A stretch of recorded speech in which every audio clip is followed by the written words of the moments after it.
Según Guevara, ¿cuál es la tarea de la metodología? Bien, según la visión de Guevara, la tarea de la metodología es proporcionar las herramientas conceptuales y procedimientos necesarios para la investigación científica, estableciendo estrategias que permitan la obtención de conocimientos válidos y confiables. Guevara sostiene que la metodología cumple varias funciones específicas, que es la delimitación del objeto de estudio, ayudando a definir qué se investiga y con qué enfoque. Luego está la selección de técnicas y métodos adecuados para garantizar la validez de los resultados. También está la justificación de los procedimientos, explicando el porqué de cada decisión metodológica, y la optimización de los procedimientos de indagación, evitando errores y sesgos. ¿Qué son los sesgos? El sesgo, en términos simples, es la inclinación o predisposición hacia ciertas ideas, personas o grupos que afectan nuestra toma de decisiones de manera subjetiva. Es como llevar puestas unas gafas que alteran la forma en que vemos el mundo. Por ejemplo, imagina que al conocer a alguien nuevo, instantáneamente te cae bien porque tiene el mismo nombre que tu mejor amigo. Eso sería un sesgo. En este caso le vamos a explicar un pequeño mapa conceptual sobre la metodología de la investigación. Esta se puede dividir en tres partes, que son los métodos generales, los tipos de investigación y procesos. Dentro de los métodos generales se puede encontrar lo que es el método inductivo, el método deductivo, el método analítico y el método sintético. Luego cae lo que son los tipos de investigación, que pueden ser proyectos de investigación, objetos de estudio, planteamiento de problemas, justificación. Los objetos tanto pueden ser generales como específicos, y también entra lo que es la hipótesis y el diseño de la investigación. Dentro de los procesos cabe destacar que se encuentra el método científico, la revisión de documental, recogida de datos que pueden ser encuestas, cuestionarios, entrevistas u observación, y el informe final y reporte de la investigación. Según Brown y Porter, ¿cómo se define la epistemología? Mira, según estos científicos, la epistemología se define como el estudio crítico de conocimiento, su origen, estructura, métodos y validez. Es una rama de la filosofía que se encarga de analizar cómo adquirimos conocimiento y qué tan confiable es la información que consideramos verdaderas. Estos autores enfatizan que la epistemología busca responder preguntas fundamentales como las son: ¿qué es el conocimiento? ¿Cómo sabemos que algo es verdadero? ¿Y cuáles son los límites del conocimiento humano? Para estos científicos, la epistemología no solo es un campo teórico, sino que también usa aplicaciones prácticas en la ciencia y la educación, ya que permite desarrollar un pensamiento crítico sobre la manera en que construimos y validamos nuestro conocimiento.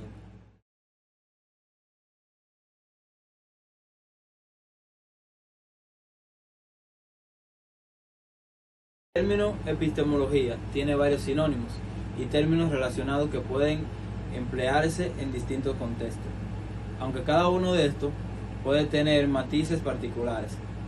Algunos de los principales sinónimos y términos son: sinónimos directos de epistemología, que es la teoría del conocimiento, expresión usada comúnmente para referirse al estudio sistemático del conocimiento, su origen y límites. Luego está la filosofía del conocimiento, que detona el análisis filosófico del conocimiento y su estructura y validez. Luego de esto cae la ciencia del conocimiento, que es el término menos común porque enfatiza el carácter analítico de la epistemología. Luego caen los términos relacionados con la epistemología, la gnoseología, que a veces se usa y a veces no. Muy bien. ¿De qué se encarga o se ocupa la gnoseología? La gnoseología es la rama de la filosofía que estudia el comportamiento humano en general. Es decir, analiza cómo conocemos y qué tan válido es ese conocimiento.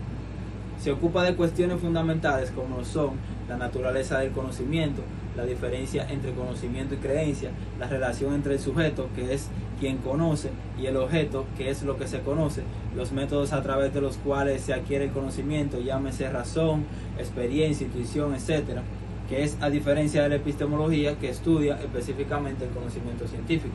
La gnoseología aborda el conocimiento en un sentido más amplio, incluyendo conocimientos filosóficos, religiosos, intuitivos y empíricos. ¿Qué es la polisemia? En lingüística, la polisemia es la propiedad que tienen ciertas palabras para poder referirse a diferentes significados a la vez. La palabra conocimiento es polisémica porque tiene diferentes significados dependiendo del contexto en el que se utilice.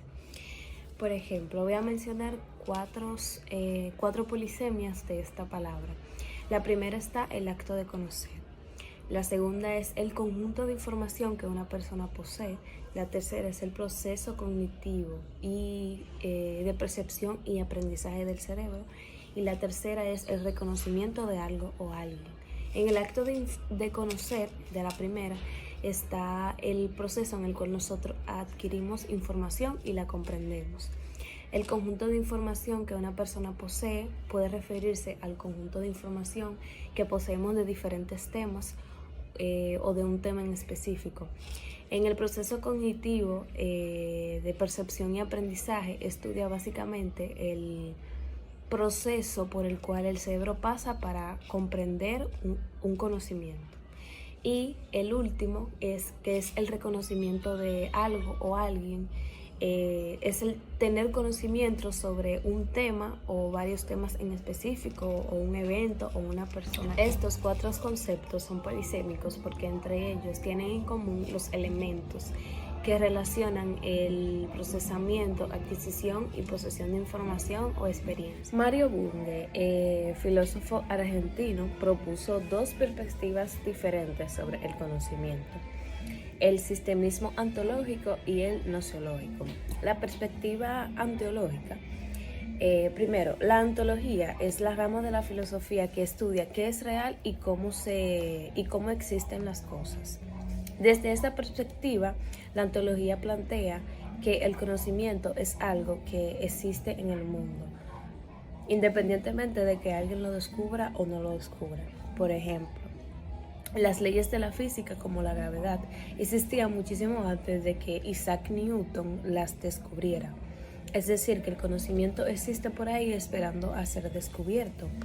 Pero la visión gnoseológica contradice todo esto, expresa todo lo contrario. La gnoseología estudia cómo las personas adquieren el conocimiento. Aquí el conocimiento no simplemente es algo que existe en el mundo, sino que requiere de una persona que lo construya a través de la observación, el razonamiento y la ciencia.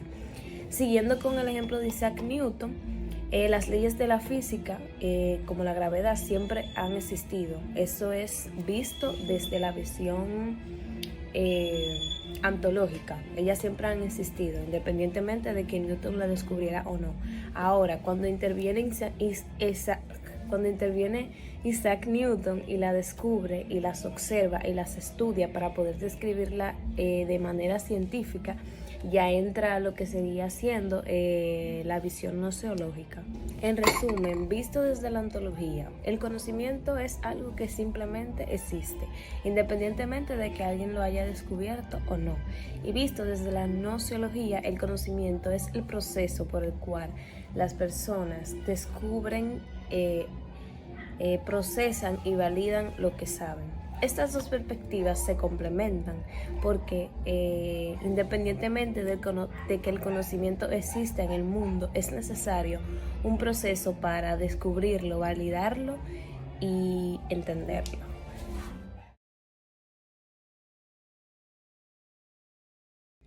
Primero tenemos que tener claro qué es el conocimiento. El conocimiento es el proceso mediante el cual una persona, dígase sujeto, entra en contacto con algo en el mundo, dígase objeto, e intenta comprenderlo. Pero para llevar esto a cabo se requieren de 4 elementos, que son el sujeto, el objeto, la operación cognoscitiva y la representación. El sujeto es quien conoce, es la persona que intenta con sus 5 sentidos y su razonamiento sacar información y comprender al objeto. El objeto es lo que se conoce, es aquello que está siendo estudiado y se intenta comprender. La operación cognoscitiva es el proceso mental por el cual el sujeto puede sacar información del objeto. Esto sucede en un acto inmediato desde que el sujeto percibe algo. Y la representación es la imagen mental que se queda en el sujeto del objeto, ya sea una idea, una conclusión o una imagen literal. Así es como funciona el conocimiento. Un sujeto entra en contacto con un objeto, lo percibe, intenta comprenderlo, lo procesa en su mente para luego almacenarlo como conocimiento. Existen diferentes tipos de paradigmas que actúan tanto como de referentes de la construcción del conocimiento como de la formulación de supuestos teóricos. Estos paradigmas tienen una visión en un enfoque general que guía cómo se va a construir el conocimiento y cómo se interpreta la realidad. A continuación voy a mencionar los 4 paradigmas principales. Está el paradigma crítico, el paradigma constructivista, el paradigma instructivo y el paradigma positivista. El paradigma positivista se basa en la observación, experimentación y medición. Este paradigma da por sentado que la realidad es objetiva y que puede ser descubierta y explicada a través de métodos cuantitativos y el método científico. El paradigma interpretativo es todo lo contrario. Este se centra en comprender el significado, contexto y las experiencias subjetivas, dando por sentado que la realidad es una construcción social y culturalmente. Está construida social y culturalmente, y que para poder entenderla es necesario saber interpretar los símbolos, prácticas y narrativas personales de las personas. El paradigma crítico va más allá de describir o interpretar la realidad, buscando transformarla. Esta afirma que las estructuras de poder, las desigualdades y las relaciones sociales influyen en el momento de la construcción del conocimiento, y que por eso es necesario analizar y cuestionar estas dinámicas para promover cambios sociales. El paradigma constructivista se fundamenta en que el conocimiento es construido activamente por un sujeto en base a su experiencia y a su interacción con el entorno.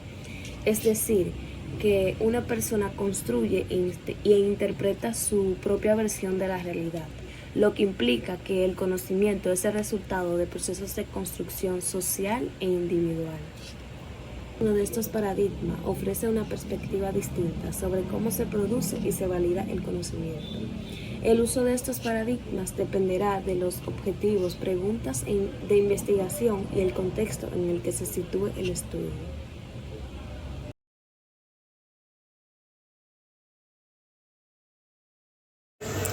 Hola, mi nombre es Adán Rosario y en breve les estaré hablando acerca de la diferencia entre operación y representación. Solo que prefiero, antes de decir cuáles son las diferencias, explicar cómo veo cada una por separado. Inicio con que la operación es el acto primero de observar, conocer o tener contacto con algo en particular, igual que como lo llama el documento que nos fue suministrado al objeto. De otra parte tenemos la representación, que es en donde por medio de la primera experiencia con el objeto, como lo indica la operación, es como la imagen o la idea queda en nuestra mente.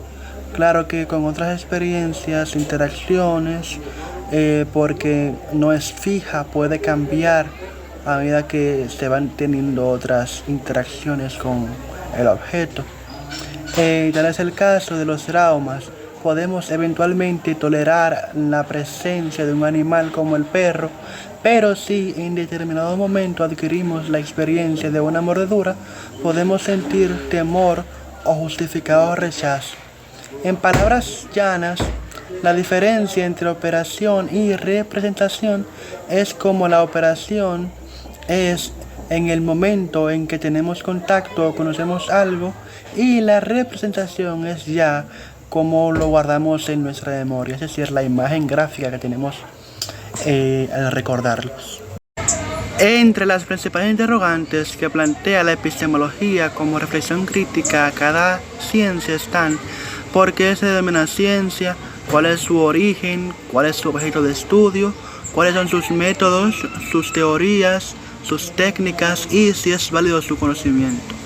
A modo personal, considero que la relevancia de esas preguntas radica en la importancia y peso que tiene una investigación y cómo mediante estas preguntas podemos consultar si la investigación tiene rigor científico y si tiene suficientes bases. En cuanto a la cantidad de epistemologías existentes, se puede decir que sí, que existen tantas epistemologías como saberes concretos de las ciencias. Según el documento, la epistemología se define como la reflexión crítica sobre el conocimiento científico, abordando sus métodos, teorías y técnicas. Como cada ciencia posee su propio objeto de estudio y sus propios métodos de investigación, surgen distintas epistemologías para analizar, validar y fundamentar el conocimiento en cada área específica. Además, el texto señala que la epistemología no es única ni homogénea, sino que existen múltiples enfoques teóricos dentro de cada disciplina. Por ejemplo, en las ciencias naturales se emplean métodos experimentales y cuantitativos, mientras que en las ciencias sociales se utilizan enfoques interpretativos y cualitativos. Esta diversidad metodológica implica que cada campo del saber desarrolla su propia epistemología, lo que refuerza la idea de que hay tantas epistemologías como saberes científicos de las ciencias.